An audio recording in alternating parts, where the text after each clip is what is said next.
On pourrait rappeler les objectifs des EPI.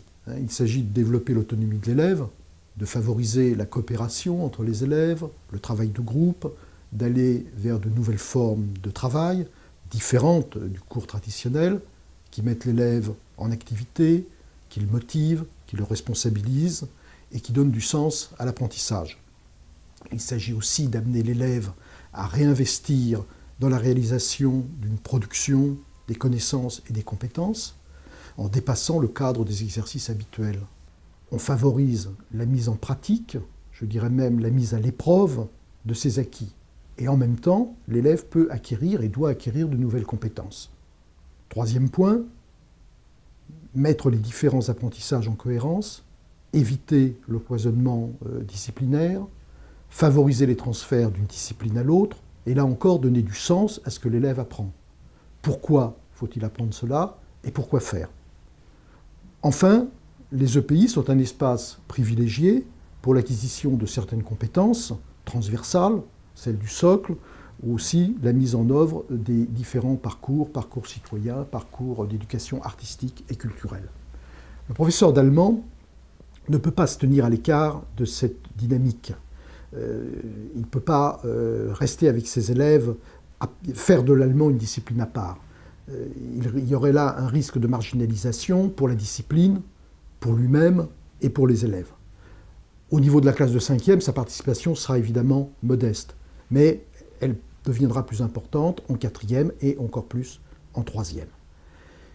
Il n'est pas possible de fournir un EPI clé en main, car l'EPI suppose un projet d'équipe lié aux spécificités et aux ressources de l'établissement. Nous proposons néanmoins dans Gute Fahrt Neu des dossiers pour la mise en œuvre d'un EPI, avec des documents et des parcours d'activité pour le volet allemand, qui peuvent aider le professeur à s'intégrer dans une équipe et même à être force de proposition au sein de son établissement.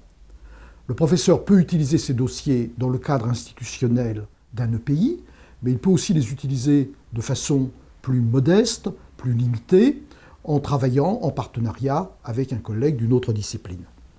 De la même façon, Gute Fahrt Neu propose des rubriques régulières dans chaque chapitre qui permettent à l'allemand d'être partie prenante des différents parcours. Le Gruppenpuzzle peut aussi être un support de travail interdisciplinaire.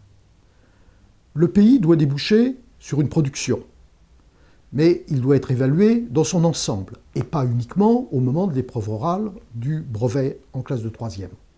Pour évaluer l'EPI, il faut lister les compétences visées en s'appuyant sur les objectifs du socle commun. Les critères retenus peuvent varier bien évidemment en fonction du type d'EPI, mais on y retrouvera aussi un certain nombre de constantes.